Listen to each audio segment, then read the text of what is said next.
Hello everyone, আসসালামু আলাইকুম। এভাবে কখনো লাউর গোড়া ভাজি করে খেয়েছেন? খুব মজা। আমি এখন লাউটা ছিলিয়ে নেব। লাউর খোসাটা ছাড়িয়ে নিয়েছে, এখন আমি কুচি কুচি করে কেটে নেব।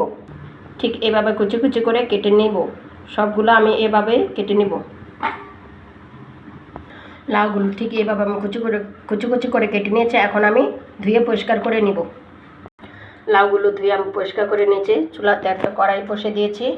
আমি এখন শুকনো মশলাগুলো ভালো করে ভেজে নেব। দিয়ে দিলাম 4টা শুকনো মরিচ, ভালো করে একটু ভেজে নেব। শুকনো মরিচটি হালকা একটু ভাজা হয়ে গেলে দিয়ে দেবো কয়েকটা চীনাবাদাম, ভালো করে চীনাবাদামগুলো ভেজে নেব। সবগুলো ভাজা হয়ে গেলে এখন দিয়ে দেবো কয়েকটা রসুন কোয়া। সব একসাথে আমি ভালো করে ভেজে নেব। সবটি একসাথে ভালো করে ভেজে নেওয়ার পর এখন দিয়ে দেবো কয়েকটা জিরা গোটা, দিয়ে দেবো সামান্য একটু জিরে। একসাথে আমি ভেজে নিচ্ছি। জিরাটা আগে দিলে পুড়ে যাবে, এই কারণে আমি শেষে দিয়েছি। আমার মশলাটা ভাজা শেষ, এখন আমি নামিয়ে নেব। মশলাটা ভালো করে শিলপাটায় গুঁড়ো করে নিব। মশলাটা শিলপাটা গুঁড়ো করা শেষ, এখন আমি নামিয়ে নিচ্ছি। চুলাতে একটা কড়াই বসে দিয়েছি। কড়াইটা গরম হলে দিয়ে দেবো তেল। তেলটা গরম হলে দিয়ে দেবো কয়েকটা কালি জিরা ফোড়নে। দিয়ে দেবো পেঁয়াজ কুচি। পেঁয়াজটা ভালো করে লাল লাল করে একটু ভেজে নিব। দেখুন পেঁয়াজটা হালকা বাদামি কালার হয়ে গেলে এখন ধুয়ে রাখা লাউগুলো আমি দিয়ে দিব।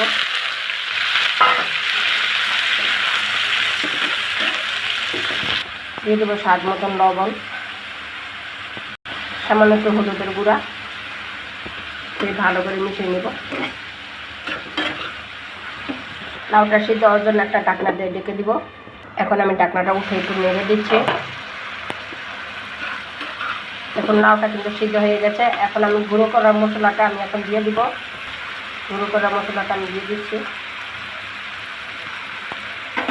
ভালো করে নেড়ে মিশিয়ে নিচ্ছি। ভালো করে মশলাটা মিশিয়ে নিয়েছি।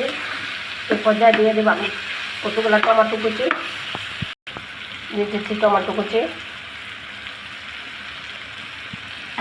টমেটো দিয়ে একটু ভালো করে নেড়ে একটু ভেজে নেব। টমেটো দিয়ে একটু ভেজে রেখেছি। এখন লাস্ট পর্যায়ে দিয়ে দেবো কটা ধনিয়া পাতা কুচি।